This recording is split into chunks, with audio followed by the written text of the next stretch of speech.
हिमाचल विधानसभा के बजट सत्र के 12वें दिन विपक्ष की ओर से नेता प्रतिपक्ष मुकेश अग्निहोत्री ने सिंचाई, जलापूर्ति एवं सफाई पर कटौती प्रस्ताव पेश किया।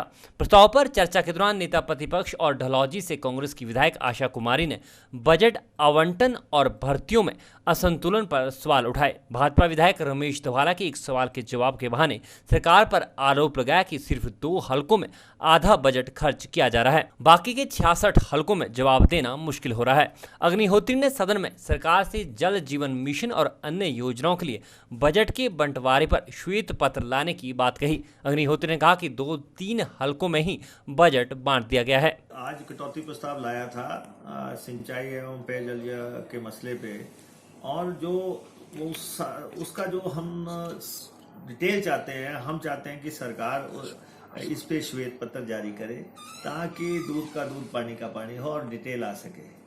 क्योंकि सबसे पहली बात तो है कि जल जीवन मिशन एक मामला है।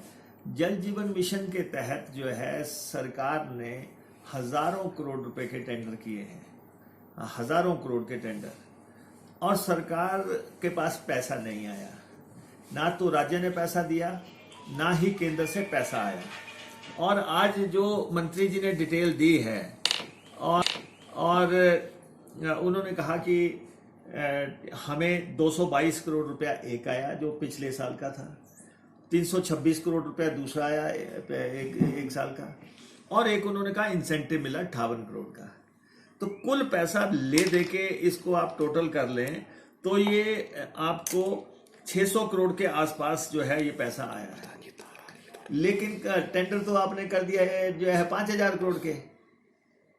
आप बाकी का ये जो आपने टेंडर पूरे प्रदेश में कर दिए तुगलक की फरमान जारी करके है कि टेंडर लगाओ। और ठीक है, अगर केंद्र सरकार ने कोई योजना जारी की है, लेकिन उसमें आपको ये तो देखना कि आपके पास रिसोर्सेज क्या है। 10% आपको देना, 90% सेंटर को देना है। सेंटर आपने ये कह दिया कि हमने सेंटर से 1100 करोड़ मांगा और हमें 663 करोड़ की लायबिलिटी खड़ी हो गई। लायबिलिटी के बारे में मंत्री जी छुपा रहे हैं।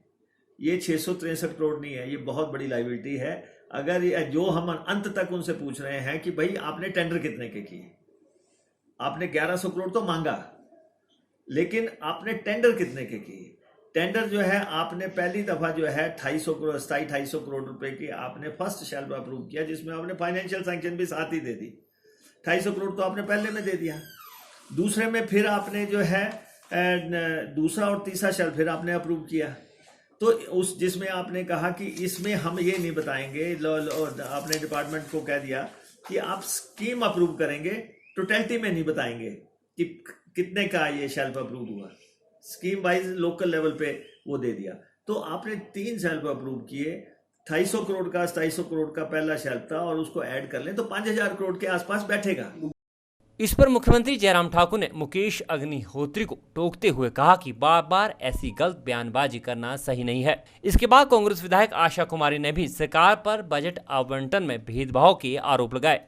वहीं जवाब में मुख्यमंत्री जयराम ठाकुर ने कहा कि विपक्ष की मांग गैर जरूरी है। उन्होंने कहा कि हिमाचल प्रदेश में जल शक्ति मंत्रालय बेहतर ढंग से कार्य कर रहा है। देश भर में जल शक्ति मंत्रालय ने हर घर को शुद्ध पेयजल योजना से जोड़ने में सफलतापूर्वक कार्य किया है। मुख्यमंत्री ने कहा कि केंद्र से मिले पैसों का सही उपयोग हुआ है। विपक्ष इस मामले को बेवजह तूल दे रहा है।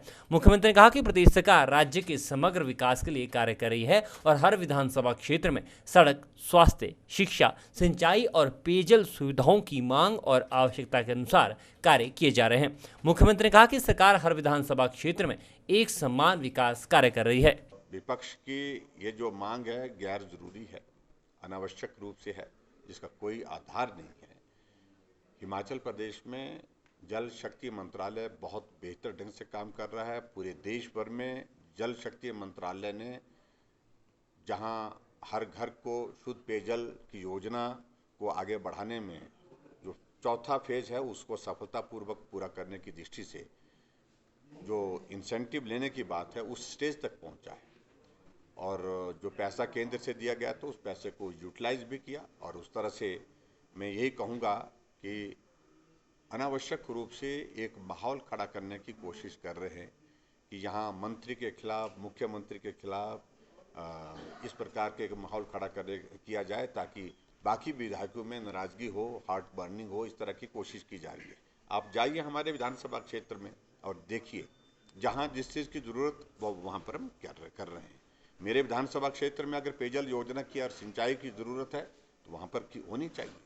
दूसरे विधानसभा क्षेत्र में जहाँ पेयजल की योजना की ज़रूरत है, सिंचाई योजना की ज़रूरत है, तो वहाँ पर हम वो भी कर रहे हैं, वहाँ पर भी कर रहे हैं। जिस विधानसभा क्षेत्र में सड़कों की ज़रूरत है वहाँ पर सड़कें बना रहे हैं।